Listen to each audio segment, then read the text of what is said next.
Muy bien, mis hermanos. Primera de Timoteo, capítulo 3, versículo 14 y 15. Estos serán los versículos a ser expuestos el día de hoy. Dice así la bendita palabra de Dios. Te escribo esto, aunque tengo la esperanza de ir pronto a verte, para que si tardo, sepas cómo debes conducirte en la casa de Dios, que es la iglesia del Dios viviente, columna y baluarte de la verdad. El texto que acabamos de leer, mis hermanos, revela con claridad el propósito de la iglesia de Cristo. Y lo que dice este texto, esencialmente, es que ese propósito se ha venido revelando gradualmente en la exposición de los primeros 3 capítulos que ya hemos estudiado, capítulo 1, capítulo 2 y capítulo 3. Es por esa razón que el apóstol Pablo inicia el versículo 14 diciendo: Timoteo, estas cosas te escribo. ¿Cuáles cosas? Las que le ha dicho en el capítulo 1, en el capítulo 2 y en el capítulo 3. Y estas cosas que te escribo revelan el propósito de la iglesia que voy a condensar a continuación, que te lo voy a decir a continuación. Por esa razón, y de hecho hablábamos hace un momento con unos hermanos de este tema, hay quienes con muchísima razón dicen que Primera de Timoteo representa, por decirlo así, un serio recordatorio de Dios para su pueblo, de que su iglesia es su propiedad y que dentro de su iglesia, hermanos, no hay lugar para la innovación y no hay cabida para la creatividad. Y eso puede ser muy contrario a lo que por lo general muchos piensan en relación a la iglesia. Innovemos, hagamos algo diferente. Pero lo que hace Primera de Timoteo es decirnos que la iglesia es propiedad de Dios y Dios ha dejado un manual de instrucciones de aquella que es su propiedad para que la iglesia se conduzca como Dios quiere que la iglesia se conduzca. Y en esa determinada disposición de Dios por revelar su voluntad a la iglesia, Dios no deja cabida para la creatividad o para la innovación de los ministros, para que nosotros dispongamos y digamos, bueno, a mí se me ocurre que ahora en la iglesia deberíamos hacer esto o deberíamos hacer aquello. No, Primero de Timoteo es ese recordatorio divino que nos dice, mira, la iglesia no es un barco a la deriva que puede ir a donde quiera. No, la iglesia tiene una ruta trazada que Dios ha diseñado para llevar a la iglesia a cumplir su propósito. Y lo que hace este texto que acabamos de leer, el versículo 14 y 15, mis hermanos, es precisamente ayudarnos a no perder de vista esas verdades esenciales de las que el apóstol Pablo está hablando o de las que ha venido hablando en los primeros 3 capítulos. Recordemos, ¿qué fue aquello que dijo el apóstol Pablo en el primer capítulo?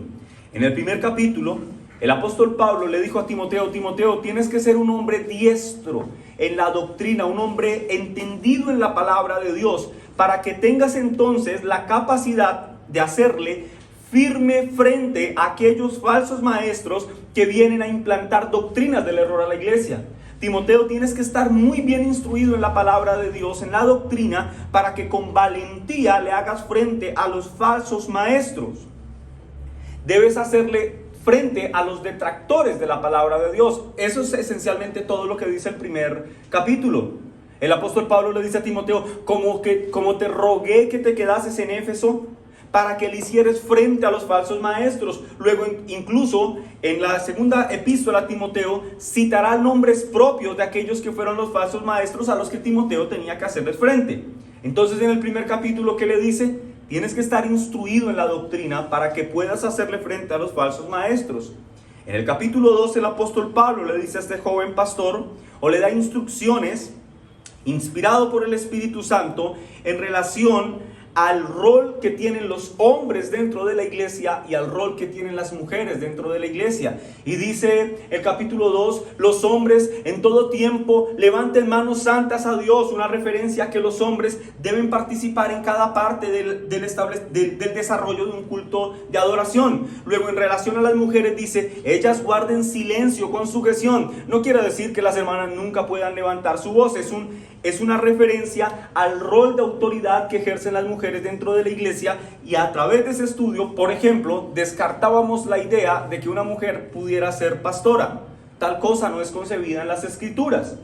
Entonces, ¿qué hace en el capítulo 2? Establece con claridad el rol de los hombres dentro de la iglesia y el rol de las mujeres dentro de la iglesia. En el capítulo 3, ¿qué es lo que hace el apóstol Pablo? Bueno, allí, inspirado por el Espíritu Santo, le da instrucciones a Timoteo sobre el cuerpo de oficiales. ¿Quiénes son los oficiales dentro de la iglesia? Los pastores, así es, y los diáconos. Y entonces Pablo a Timoteo le dice en los primeros 7 versículos: mira, para que un hombre sea pastor de la iglesia, ese individuo tiene que cumplir con esta serie de requisitos que inician con su irreprensibilidad. Luego, a partir del versículo 8 hasta el versículo 13 dice: pero no solamente estos son los oficiales de la iglesia, hay otros que pueden ser oficiales, y estos son los diáconos, los servidores. Y estos servidores deben cumplir con esta lista de requisitos, que si los comparamos, los requisitos del pastor y los requisitos del diácono, la única diferencia esencial, como lo enseñamos hace 8 días, son 2 cosas. Número 1, el don de la enseñanza, y número 2, el don de ejercer gobierno sobre la iglesia local. Ahora, noten esto, hermanos. Todas estas instrucciones que ha venido dando el apóstol Pablo en estos 3 primeros capítulos están apuntando a algo. ¿A qué? A la iglesia. Son instrucciones en relación con la iglesia. Y si ustedes lo piensan bien, lo que el apóstol Pablo está haciendo es definir a la iglesia. La iglesia es esto. La iglesia es aquel lugar en el que se predica una doctrina conforme a las Escrituras. La iglesia es aquel lugar en donde los hombres hacen esto y las mujeres hacen aquello. La iglesia es este lugar en donde los pastores cumplen esta función y hay estos requerimientos para ellos, pero también donde hay diáconos que cumplen estas funciones y hay estos requerimientos para ellos. En otras palabras, el apóstol Pablo está definiendo la identidad de la iglesia. Dios, mis hermanos, no ha dejado a su iglesia a la deriva sin que la iglesia sepa quién es en Cristo. Él nos ha dado instrucciones precisas que definen con claridad lo que nosotros somos. Por eso decíamos hace un momento que en la iglesia de Cristo no hay cabida para la innovación o para la creatividad. Es que yo quisiera que en la iglesia tuviéramos danzas. Bueno, la Biblia no enseña que en el desarrollo del culto deba haber tal manifestación artística. Todo lo que se tenía que decir de la iglesia, mis hermanos, Dios ya lo dijo, y lo dijo con claridad en las Sagradas Escrituras. ¿Recuerdan el sermón que predicó nuestro querido hermano pastor Fernando hace 15 días sobre el principio regulador? Esto es principio regulador. Dios ha regulado la forma en la que se debe adorarle. No hay cabida para intenciones o acciones innovadoras. Ahora, hermanos, esto es bien importante lo que estoy diciendo, porque cuando una iglesia entiende su identidad en Cristo, naturalmente, escuchen, puede entender su propósito. Voy a decir esto otra vez. Cuando una iglesia entiende su identidad en Cristo, es decir, el quiénes son, pueden entender entonces el para qué. Si entienden quiénes son en Cristo, pueden entender cuál es su función en este mundo. Piensen, por ejemplo, en este descabellado ejemplo hipotético que quiero poner. Piensen en un hombre que no sabe absolutamente nada de fútbol. O sea, no sabe nada. Nunca ha visto una pelota de fútbol, nunca ha jugado al fútbol, nunca ha visto un partido de fútbol y desde luego no tiene ni idea de las reglas de fútbol. Pero en este ejemplo hipotético, a este hombre lo cogen y lo sacan de la cueva en la que ha vivido toda la vida y lo ponen en un campo gigantesco de fútbol en la final de una copa importante de la Champions y lo ponen a jugar en la posición de delantero. Y este hombre ve que todo el mundo patea ese balón y corre a meter el gol en el otro arco. Pero él de repente ve que uno atrás lo cogió con la mano. Así que él dice, bueno, lo voy a hacer más fácil. Yo lo voy a coger con la mano y voy a meterlo al otro arco. Su ignorancia, el no saber su propósito dentro de la cancha, el no saber su identidad como delantero, le cobrará factura. Será seguramente expulsado o su equipo será sancionado. El punto es este: como él desconoce quién es dentro de la cancha, no puede cumplir con su propósito. Así pasa con la iglesia, mis hermanos. cuando la iglesia desconoce su identidad, no puede cumplir con el propósito, o no cumple más bien con el propósito por el cual Dios la ha puesto en este mundo caído. Así que para entender el propósito de la iglesia, primero definiremos la identidad de la iglesia. Pero vamos a hacerlo en 3 puntos. Primero, vamos a estudiar las causas por las que Pablo ha dicho, esto te escribo. Veremos las causas. En segundo lugar, sí, veremos la identidad de la iglesia. Y en tercer lugar, veremos el propósito de la iglesia en este mundo. Primero, las causas. En segundo lugar, la identidad de la iglesia. Y en tercer lugar, el propósito de la iglesia en este mundo. Veamos entonces las causas o los motivos de este mensaje. El apóstol Pablo en el versículo 14, si quieren hermanos, leámoslo hasta el 15, la parte B. El apóstol Pablo en el versículo 14 ha dicho, esto te escribo. ¿A qué está haciendo referencia? A los 3 primeros capítulos. Esto te escribo, aunque tengo la esperanza de ir pronto a verte. Pero ahora noten esto, para que si tardo, sepas cómo debes conducirte. De este texto o de este versículo y medio que acabamos de leer, se pueden notar esencialmente 2 motivos fundamentales por los que el apóstol Pablo está escribiendo esta carta. En primer lugar, el apóstol Pablo deja entrever que él entiende, y esto muy posiblemente por las circunstancias que él estaba viviendo en ese momento de su historia y por la distancia geográfica en la que se encontraba hasta Éfeso, pero Pablo de alguna forma entiende que aunque él tiene un gran anhelo de ir a Éfeso, ese motivo se puede ver truncado por alguna providencia divina. Así que Pablo básicamente lo que hace es reconocer que puede demorarse en ir a verles, aunque desea verles. Pero en segundo lugar, el apóstol Pablo dice, mira, yo sé que me puedo demorar en ir a verte, pero por esa razón, como sé que me puedo demorar, te escribo estas cosas. Pero ¿por qué hay ese mensaje de urgencia en relación a escribir? Porque lo que él está escribiendo es en relación con la casa de Dios, que es como finaliza o como continúa el versículo 15. En otras palabras, el apóstol Pablo es como si le dijera, mira, es posible, Timoteo, que me demore. Es posible que no vaya tan rápido como yo quisiera. Pero lo que tengo por decirte no admite demoras. Así que por esa razón te lo escribo, porque lo que tengo que decirte tiene que ver con la casa de Dios. Y esto es muy importante. Y esto es urgente. Así que no importa si voy rápido o me tardo, tú tienes que saber esto que te voy a decir. Esto me parece muy interesante, porque ese sentido de urgencia del apóstol Pablo, creo yo, en sus lectores originales, debió haber generado cierta expectativa por lo que iba a decir. Y espero yo, mis hermanos, que ocurra lo mismo en nosotros hoy. ¿Qué es aquello que el apóstol Pablo tiene que decir? Que dice, no importa si voy rápido o si tardo, pero lo que sí importa es que tú sepas esto. ¿Qué es eso tan importante que tiene que saber Timoteo en relación a la iglesia? Este es nuestro segundo punto, la identidad de la iglesia. Versículo 14. Esto te escribo, aunque tengo la esperanza de ir pronto a verte, para que si tardo, sepas cómo debes conducirte, escuchen esto, en la casa de Dios, en la casa de Dios, ahora, que es la iglesia del Dios viviente. Y este texto lo que hace, mis hermanos, es definir la identidad de la iglesia al señalar que Dios es el Señor de la iglesia.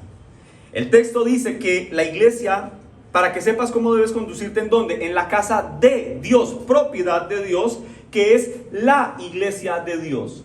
Eso es lo que está diciendo el apóstol Pablo. En otras palabras, mis hermanos, este texto define la identidad de su iglesia en virtud de su poseedor. Somos lo que somos porque le pertenecemos a Dios. Eso es lo que está diciendo el apóstol Pablo. Esencialmente lo que el texto nos dice es que la iglesia le pertenece a Dios, cosa que debe llevarnos a razonar lo siguiente, hermanos. Si la iglesia le pertenece a Dios, entonces en ninguna manera podríamos afirmar que la iglesia es una institución humana, como muchos detractores de la palabra de Dios afirman hasta hoy. La iglesia fue una invención de hombres. No, mis hermanos, la iglesia es el plan de Dios para salvar a pecadores arrepentidos. La iglesia tuvo su origen en el corazón mismo de Dios. Somos su posesión. La iglesia es posesión de Dios. No es el resultado de la creatividad del hombre. Pero esto a su vez significa, mis hermanos, que si la iglesia es propiedad de Dios y que no es de invención humana, escuchen esta afirmación maravillosa que voy a hacer. Eso significa entonces que la iglesia tiene un vínculo de familiaridad con Dios. Y ustedes van a decir, pastor, ¿y de dónde sacas eso? O sea, yo puedo entender que la iglesia sea propiedad de Dios, pero ¿cómo utilizas este texto para decir que la iglesia tiene un vínculo familiar con Dios? Bueno, la expresión casa, que aquí aparece, noten el versículo 15, dice, para que sepas cómo debes conducirte en la casa de Dios. Esa expresión casa viene de la palabra griega oikos. No pierdan esto de mente, grábenla, O-I-K-O-S, oikos. Esta expresión oikos, mis hermanos, no hace referencia a una casa en el sentido de un edificio. Esa no es la referencia a la que hace. Esta expresión oikos se ha utilizado a lo largo y ancho de todas las escrituras para hacer una referencia a la familia. Es como cuando dice voy a estar en mi casa, o con los de mi casa más bien. Uno no está diciendo voy a ir a estar en un edificio, uno está haciendo una referencia a que va a estar con su familia. Oikos, a eso hace referencia la expresión griega, a la familiaridad. Por eso podemos entonces decir con firmeza que los creyentes no solamente tenemos cercanía con Dios en el sentido de ser su propiedad, sino que somos familia de Dios. Y esto es maravilloso, hermanos. El creyente comparte un vínculo de familiaridad con Dios. Lo estudiamos hace algún tiempo en la exposición de la carta a los Romanos. Por eso el creyente puede clamar Abba, Padre, que es una expresión muy tierna para referirse a la persona de Dios. Tenemos un vínculo familiar con Dios. Es una familiaridad establecida por Dios. Ahora, en una familia bien estructurada, mis hermanos, nadie hace lo primero que se le ocurre por la cabeza. Es decir, en una familia bien estructurada hay reglas, y en una familia bien estructurada las reglas tienen que cumplirse. A los niños les decimos, niños, no puedes hacer esto en casa porque aquí hay reglas. Y si los niños hacen lo que es contrario a las reglas, los papás tenemos que disciplinar o amonestar la desobediencia de nuestros hijos. Bueno, en la casa de Dios, mis hermanos, hay reglas divinamente impuestas por el Padre, y nosotros somos responsables de conducirnos en conformidad con estas reglas, entendiendo, mis hermanos, que esas reglas son, por decirlo de alguna forma, una orden del cielo para nosotros. Cuando nosotros vemos en la palabra de Dios lo que Dios dice que se debe hacer dentro de su iglesia, no entramos a cuestionar ¿sabes qué? No me gusta mucho esa partecita de que no pueda haber mujeres pastoras. Es que esa parte no me gusta, entonces eso lo vamos a omitir. No, hermanos, es lo que es. Es lo que es lo que la palabra de Dios dice que se debe hacer. La fidelidad del creyente, mis hermanos, no reposa en sus emociones. La fidelidad del creyente debe ser a la palabra de Dios. No a ningún hombre, no a nuestros sentimientos, no a nuestras pretensiones, sino a la bendita palabra de Dios. La palabra de Dios, mis hermanos, es la regla infalible que rige nuestras vidas, no nuestros sentimientos ni nuestras emociones. Los 3 primeros capítulos, mis hermanos, de esta carta, entonces podemos decir lo siguiente: son una orden del cielo para su iglesia. El cielo se abrió para dar esta orden, y su iglesia la acepta, la recibe con gozo y dice: ok, Señor, celebraremos todo en tu iglesia conforme a tu bendita palabra y no conforme a nuestras determinaciones. Pero no pierdan esto de mente, hermanos. Estamos definiendo la identidad de la iglesia. ¿Y qué es lo que la Biblia entonces en este texto está diciendo que es la iglesia? Que somos familia de Dios. Esa es nuestra identidad. Iglesia, somos familia de Dios. Y esto es una noticia maravillosa. Si tú has creído en Cristo y has puesto tu confianza en Él, no eres un advenedizo en medio de la tierra. Eres familia de Dios. Nuestra familiaridad, mis hermanos, Es con aquel que creó el universo, los cielos, la tierra, todo lo que existe. Él es nuestro Padre, si hemos creído en Cristo. Y muchos otros textos en la Escritura, de hecho, hablan de esta familiaridad. Por ejemplo, si usted es de Biblia rápida, hermano, acompáñeme que voy a leer varios textos. Efesios 2:19.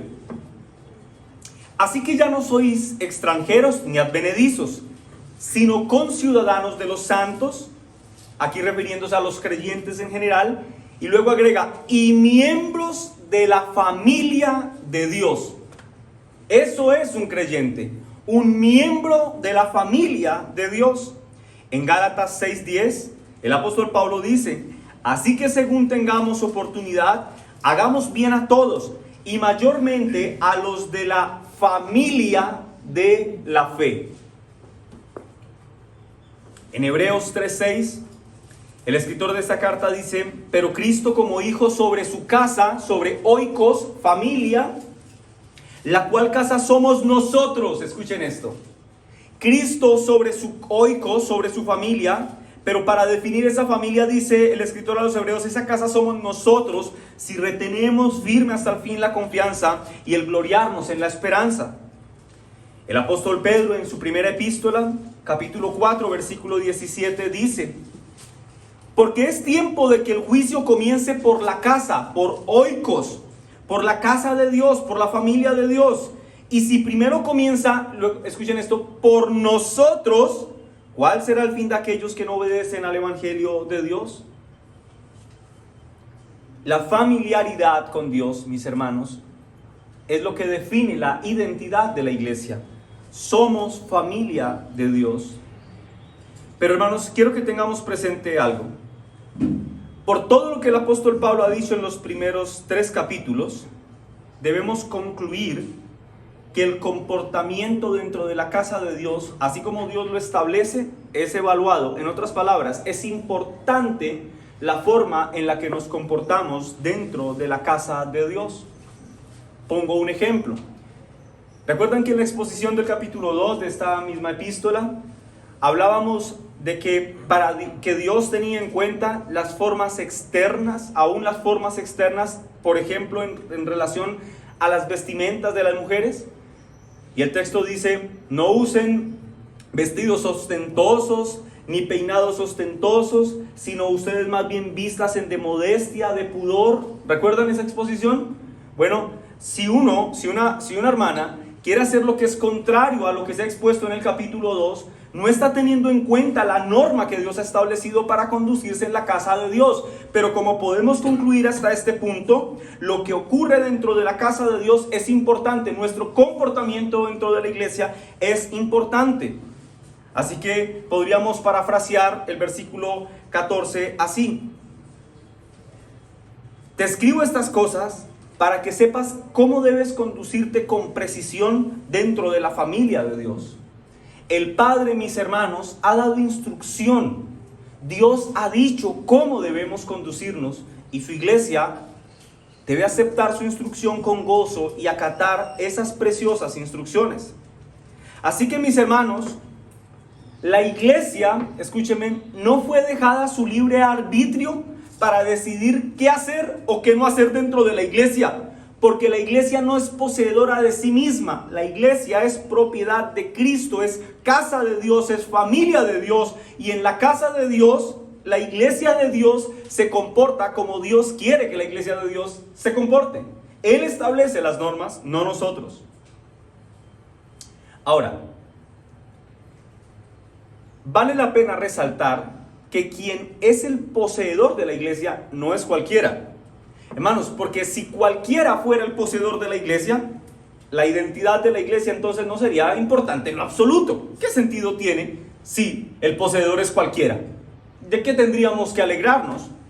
Pero el texto dice que nuestro poseedor es el Dios viviente, para que sepas cómo debes conducirte en la casa de Dios, que es la iglesia del Dios viviente. Pablo, mis hermanos, está diciendo que la iglesia es posesión de un Dios vivo. La referencia a que es posesión de un Dios vivo Es una clara indicación a que la iglesia es posesión del único y verdadero Dios. Pastor, ¿y de dónde sacas esa conclusión? Porque la Escritura claramente nos enseña que todos los ídolos son muertos, que los ídolos son dioses falsos, pero en muchas partes de las Escrituras, las Escrituras se definen a nuestro Dios y solo a Él como el único Dios vivo y verdadero. Por ejemplo, en Primera de Tesalonicenses, vayamos allí, hermanos, Primera de Tesalonicenses, capítulo 1, versículo 9 en adelante.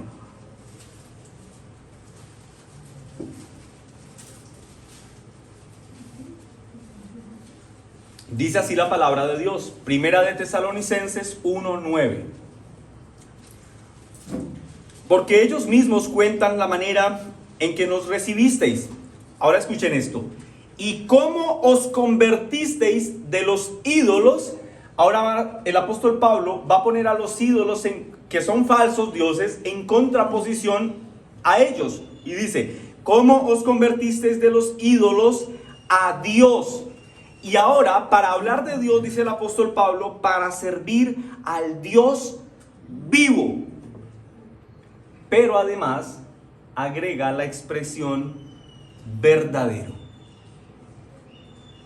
Y esperar de los cielos a su Hijo, al cual resucitó de los muertos, a Jesús quien nos libra de la ira venidera. Aquel que es vivo, mis hermanos, es verdadero, si consideramos que todos los demás están muertos y son falsos. ¿Lo entienden? Si todos los demás dioses son ídolos y están muertos, naturalmente debemos concluir que son falsos.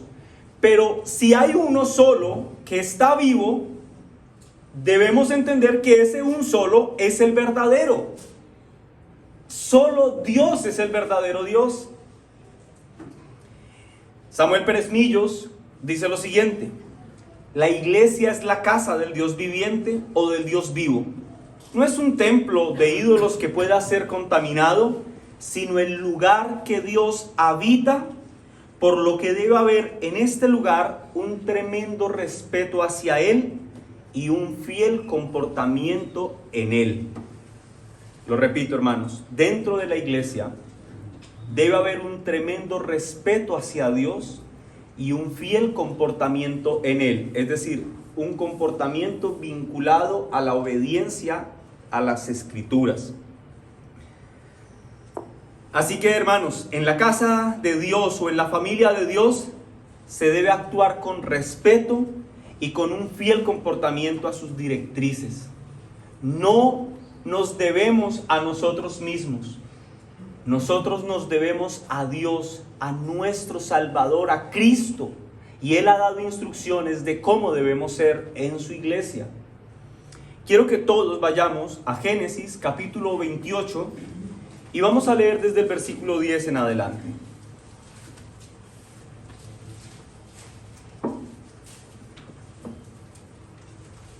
Génesis 28, 10 en adelante. ¿Estamos allí, hermanos? Amén. Muy bien. Dice así la bendita palabra de Dios. Salió pues Jacob de Berseba y fue a Harán. Y llegó a cierto lugar y durmió allí, porque ya el sol se había puesto. Y tomó de las piedras de aquel paraje y puso a su cabeza y se acostó en aquel lugar. Y soñó. Y he aquí, ahora escuchen lo que está soñando Jacob. Y he aquí una escalera que estaba apoyada en la tierra y su extremo tocaba el cielo. Y he aquí los ángeles de Dios subían y descendían por ella.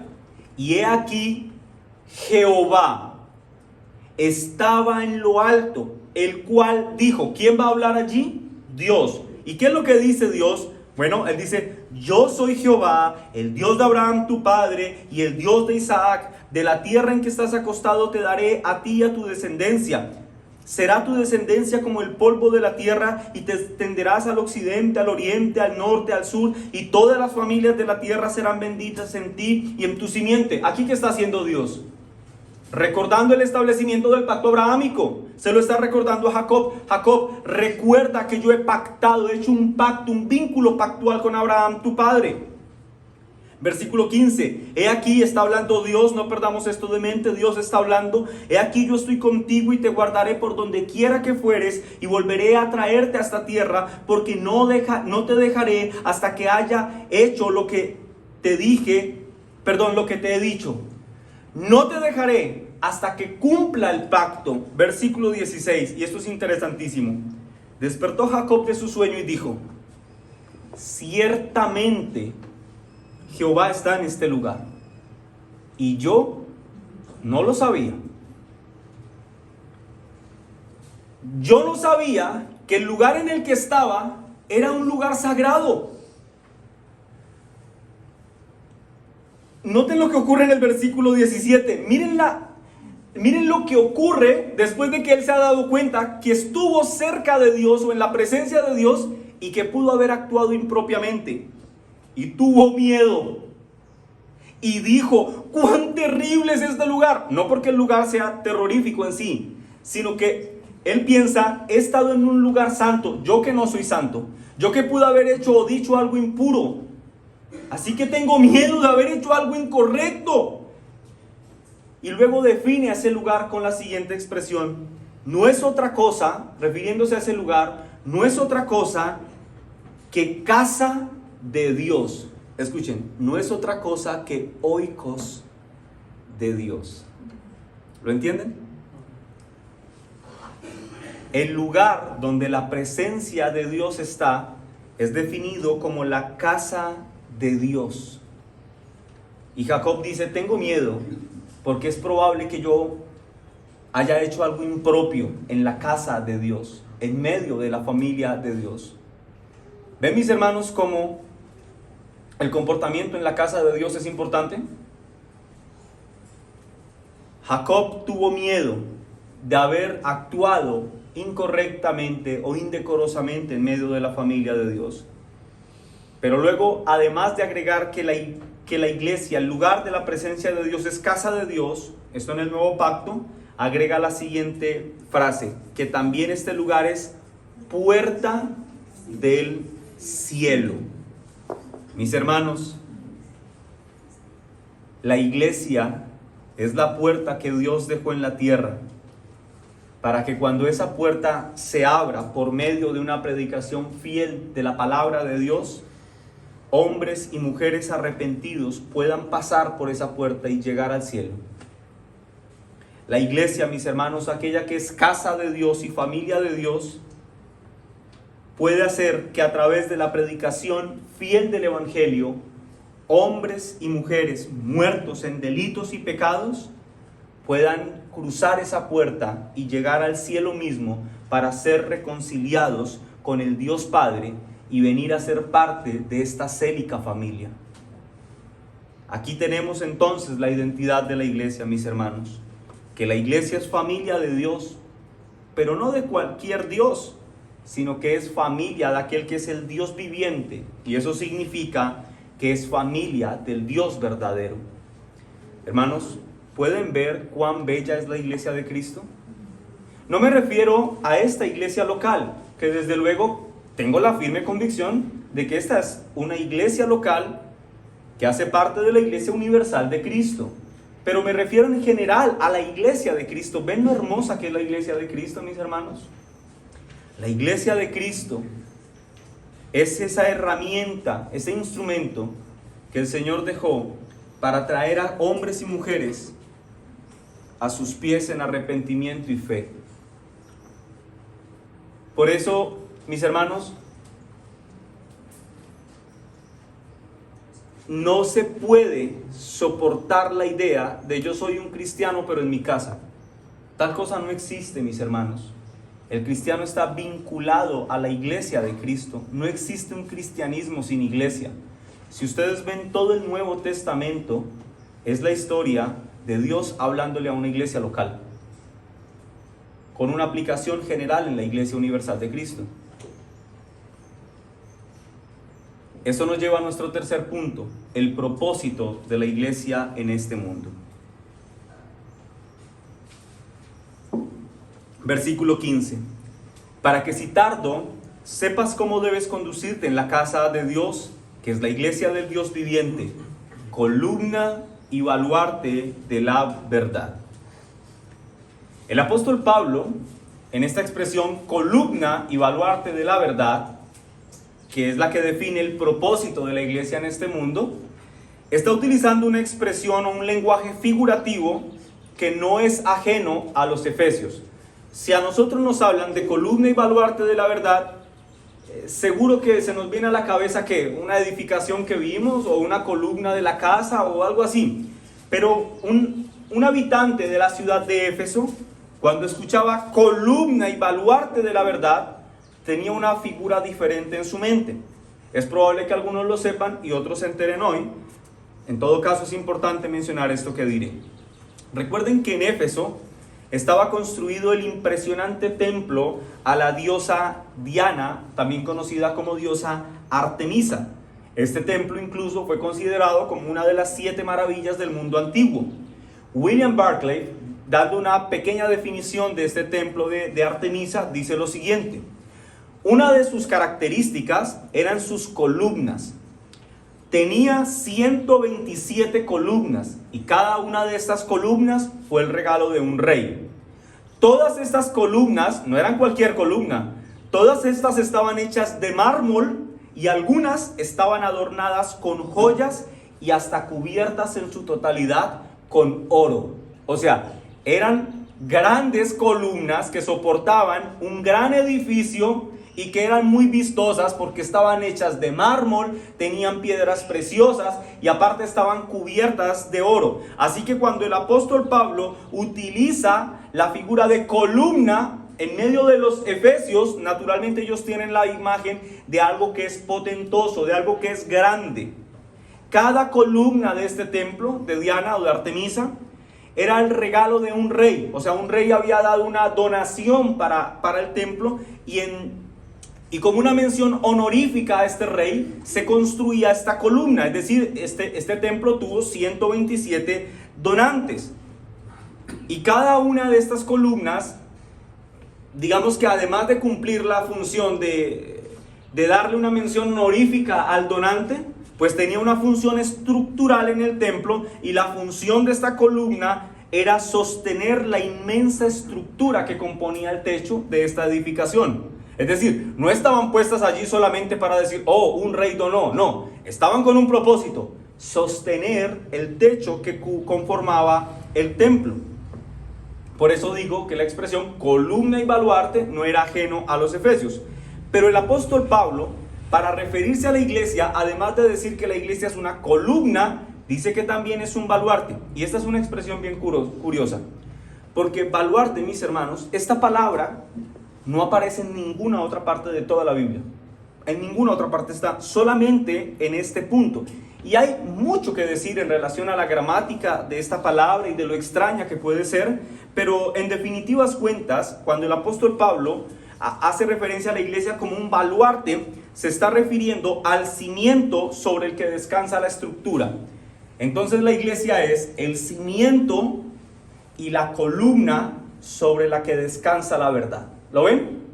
Es el cimiento, la base y la columna sobre la que la verdad de Dios está reposando. Así que en la metáfora, el apóstol Pablo está diciendo, mira, la iglesia es ese cimiento y esa columna que sostiene la verdad de Dios. Así como los cimientos y las columnas en el templo de Artemisa o de Diana eran un fiel testimonio a todos los hombres del error de la falsa religión pagana, así la iglesia de Cristo debe ser el testimonio a todos los hombres de la verdad de Dios. Si esas columnas daban testimonio del error y de la idolatría, la iglesia debe dar testimonio de la verdad de Dios revelada en las Sagradas Escrituras. Y esta, mis hermanos, es la misión de la iglesia.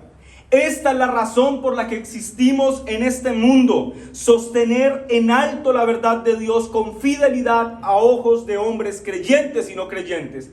Esa es nuestra misión: sostener en altísima dignidad la palabra de Dios. Pastor, ¿y cuál es esa verdad que debemos sostener en alto? ¿A qué se refiere el texto? Es probable que a su mente venga rápido este texto que define muy bien esta verdad. Juan 17, 17. En su oración sacerdotal, el Señor Jesús en Juan 17, versículo 17, dice al Padre, rogando por sus discípulos, dice, Padre, santifícalos en tu verdad. Y luego agrega, para definir a la verdad, tu palabra es verdad. Esa es la verdad que debemos sostener en alto, mis hermanos. Esta es la verdad que ha de llenar de ocupación a la iglesia para sostener en alto la bendita palabra de Dios. Lo que rige y gobierna la iglesia no son las intenciones creativas de quien la preside, del ministro que la preside. Lo que gobierna una iglesia es la bendita palabra de Dios, mis hermanos.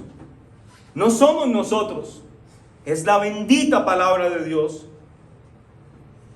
Esa verdad a la que hace referencia nuestro texto es aquella verdad revelada divinamente por Dios a los hombres, a su palabra, a las sagradas escrituras.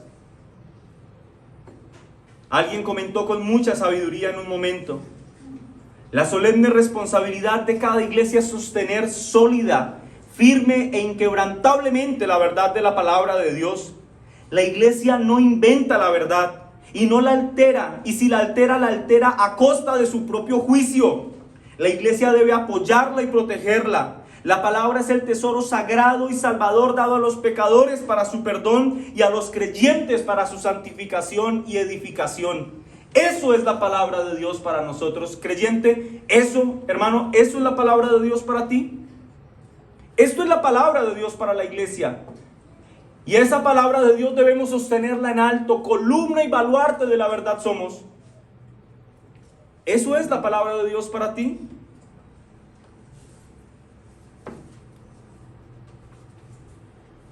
Sin temor a equivocarme, puedo decir que la iglesia de Cristo, o a la iglesia de Cristo, se le ha dado el tener la mayordomía de la Biblia. Y eso hace, mis hermanos, que debamos guardar la palabra de Dios como nuestra más grande posesión en la tierra.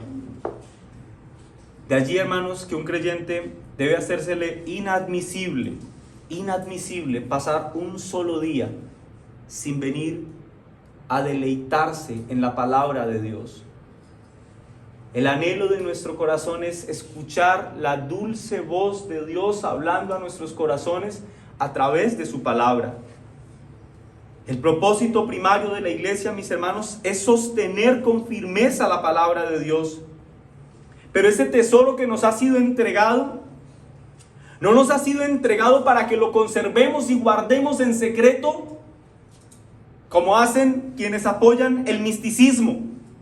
Mis hermanos, debemos mantener esta verdad en alto para exhibirla con fidelidad a todos los hombres.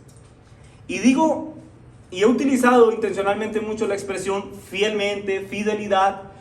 Digo esto, mis hermanos, porque la palabra de Dios puede ser utilizada infielmente o con infidelidad, para conveniencia, para manipular, para tener una ganancia económica. Hermanos, alterar el mensaje de la palabra de Dios es posible, a costa de juicio, pero es posible. Algunos tergiversan la doctrina y han relegado las sagradas escrituras a tener no más que un papel secundario o terciario en medio de sus celebraciones. Hace poco hablaba con un hermano que me dijo, estuve en una iglesia en Estados Unidos, me dice, y la actividad que desarrollaron en el culto fue llevar a un invitado que era humorista. Este hombre contó chistes durante 50 minutos y estuvimos 3 horas en ese lugar. Y le digo, o sea que hubo 2 horas y 10 minutos para escuchar la predicación de la palabra. Me dijo, no, pastor, ni siquiera una sola vez abrieron la Biblia. El resto fue cantos, danzas, trencito, chuchú y un montón de cosas que son terribles. Una iglesia, mis hermanos, que así actúa, relegando la palabra de Dios a un segundo lugar, mis hermanos, ha perdido su razón de ser en este mundo y por lo tanto no es en realidad una iglesia de Cristo. No lo es. Quiero que leamos Mateo capítulo 5, versículo 13. Esto es lo que ocurre cuando la iglesia pierde de vista su labor prioritaria, ser columna y baluarte de la verdad. Mateo 5:13. ¿Estamos allí, hermanos? Amén. Sí. Dice la palabra de Dios: vosotros sois la sal de la tierra, pero si la sal se desvaneciere, ¿con qué será salada? No sirve más para nada, sino para ser echada fuera y hollada por los hombres. Vosotros, creyentes, sois la luz del mundo. Una ciudad asentada sobre un monte no se puede esconder, ni se enciende una luz y se pone debajo del almud, sino sobre el candelero y alumbra a todos los que están en casa. Así, iglesia IBR Monte Calvario, alumbre vuestra luz delante de los hombres, para que vean vuestras buenas obras y glorifiquen a vuestro Padre que está en los cielos. Si la iglesia pierde de propósito su labor primordial, ser columna y baluarte de la verdad, sostener en alto la verdad de Dios, las sagradas escrituras, la iglesia ha perdido su razón de ser en este mundo y por lo tanto no es una iglesia de Cristo. Y yo sé, hermanos, que cuando se habla de iglesia, cuando utilizamos el concepto iglesia, muchos de alguna forma pueden sentirse tentados a pensar que iglesia es una expresión tan general que en medio de esa generalidad pues no me involucra mucho a mí, aunque yo haga parte de la iglesia. Pero si tú has creído en Cristo, si tú haces parte del oikos, de la familia de Dios, quiero que sepas que esta verdad te involucra a ti en un sentido práctico.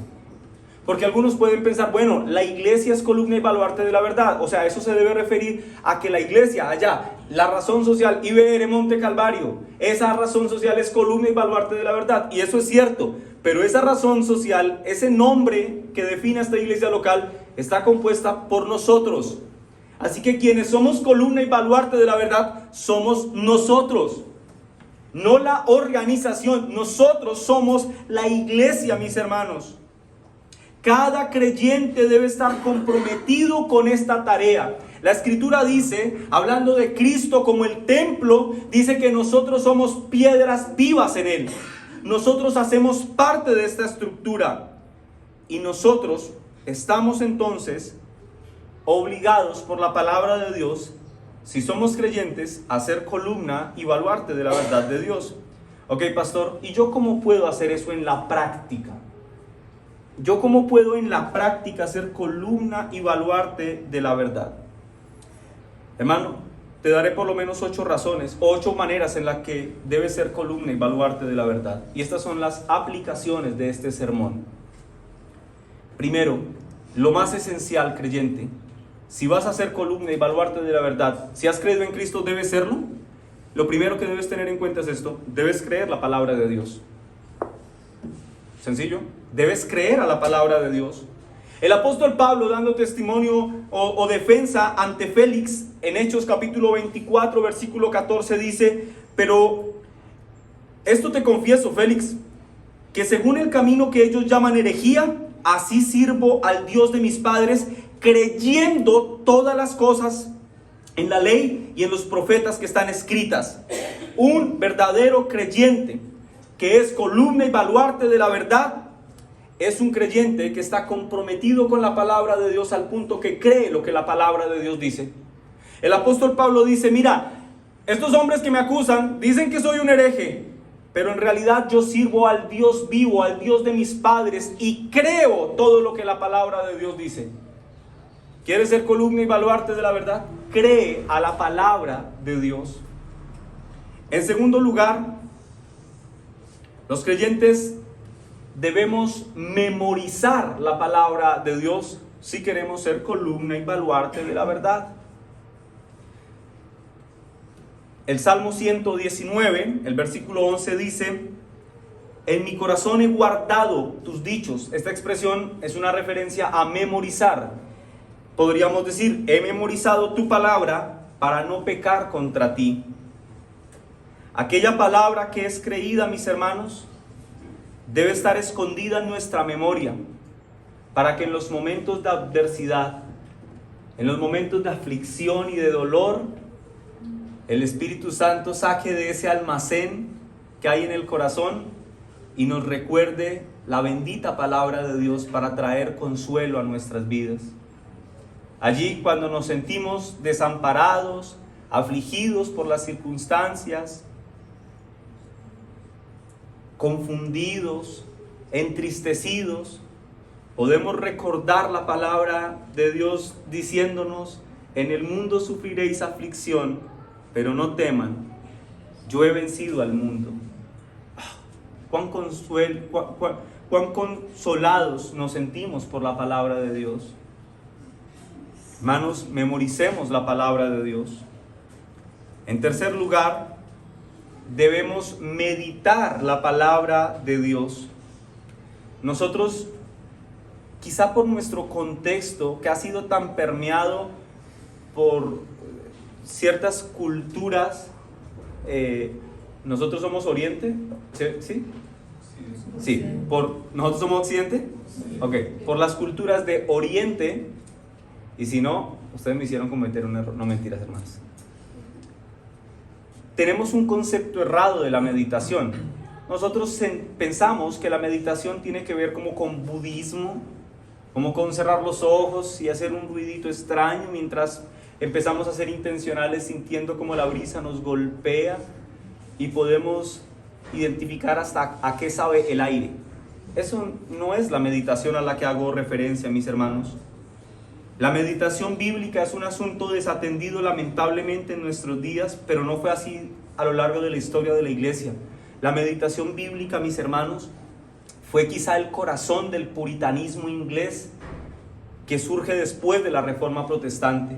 Meditar en la palabra de Dios, mis hermanos, es sumergir nuestras mentes en un aspecto de las Escrituras, tratar de digerirlo hasta las más profundas, hasta la profundidad más grande que el texto al que podamos llegar.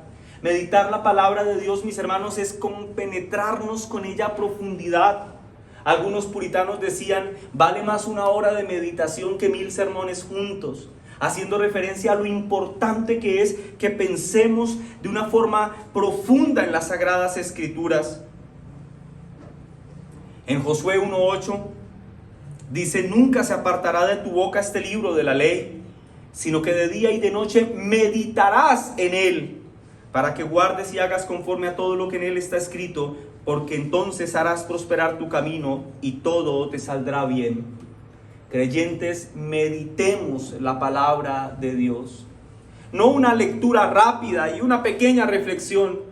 Meditar la palabra de Dios significa, mis hermanos, que no somos libres de ella en ningún momento. De constante la tenemos en nuestra mente y estamos de alguna manera masticando constantemente la palabra de Dios. Entonces, en tercer lugar, si somos columna y baluarte de la verdad, meditamos la palabra de Dios. En cuarto lugar, para ser columna y baluarte de la verdad, debemos estudiar con diligencia la palabra de Dios.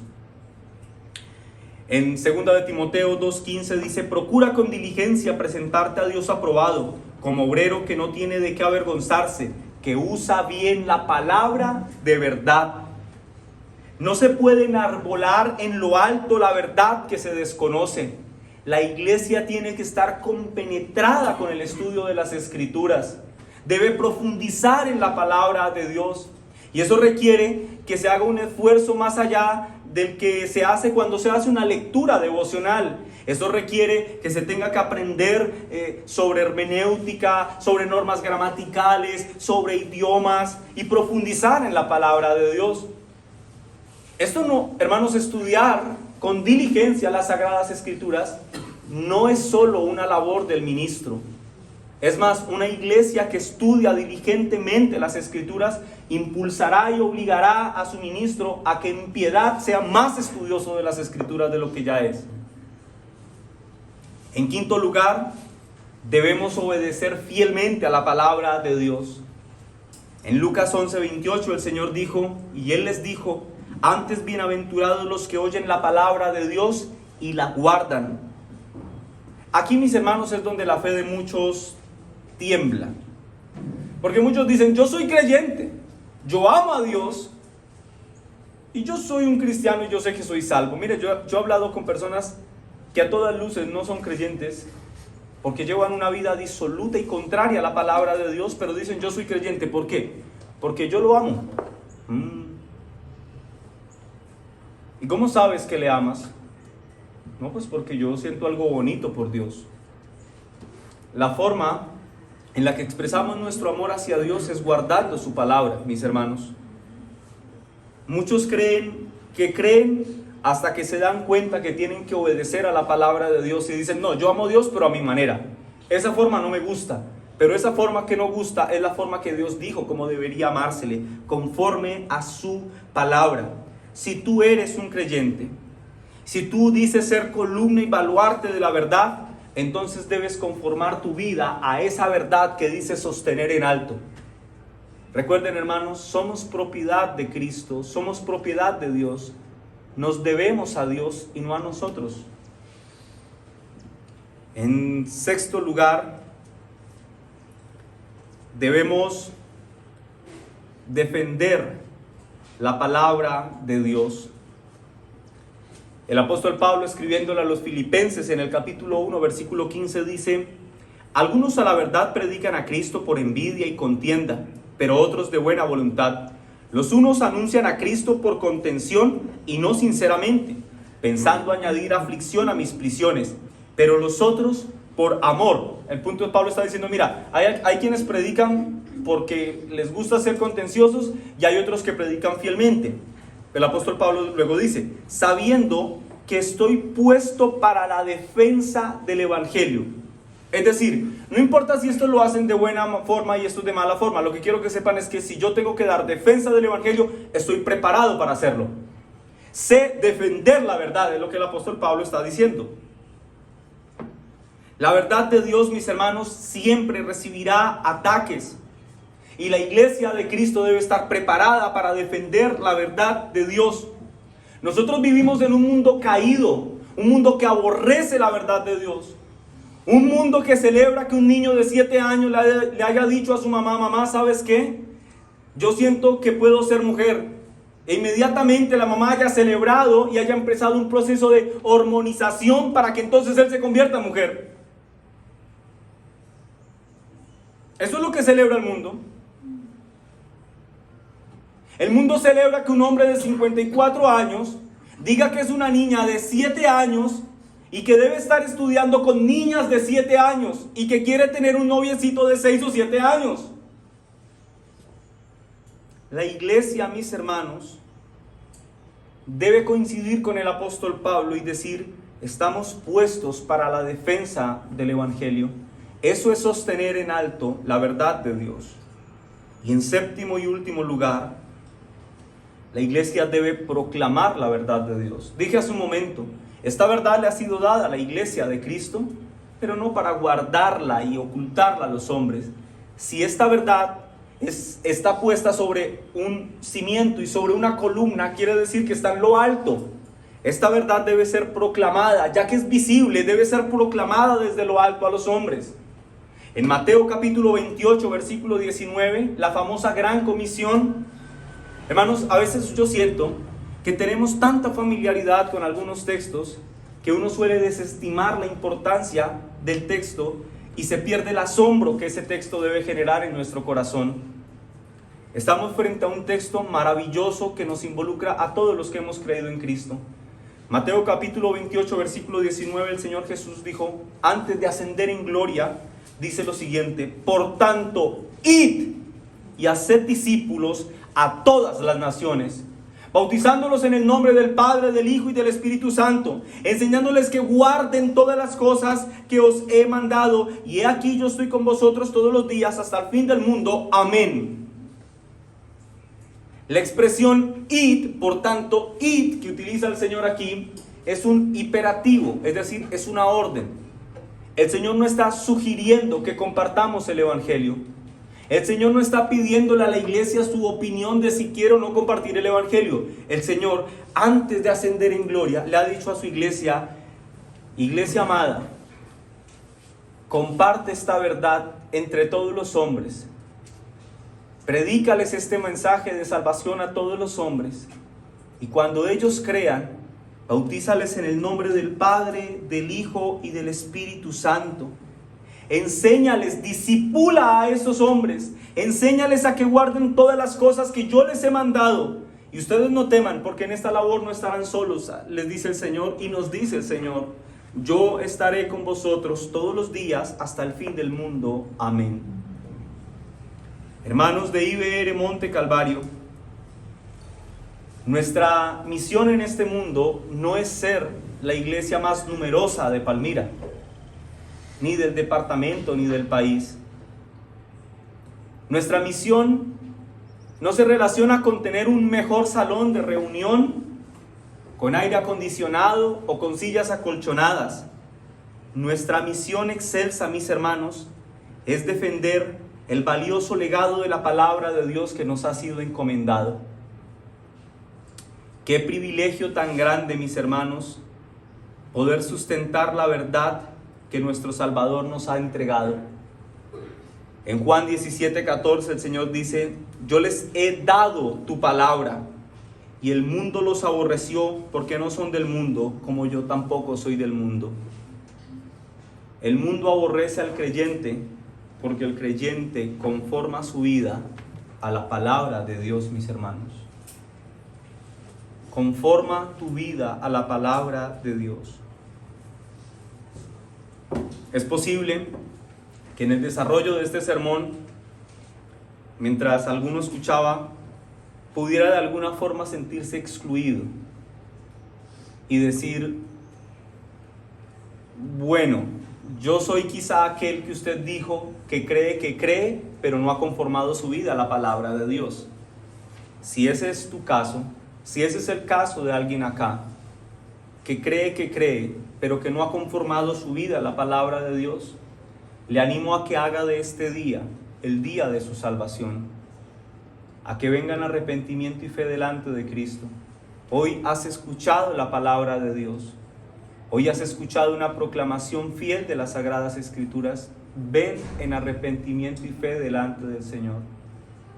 Rinde tu vida delante de Él, y no solo serás posesión de Cristo, sino que serás oikos de Cristo, familia de Cristo. Él será tu hermano y Dios será tu Padre, y gozarás de una eterna hermandad y comunión con los santos que Cristo ha añadido soberanamente a su iglesia. Demos gracias al Señor. Amén. Padre, te damos gracias, bendito Rey soberano,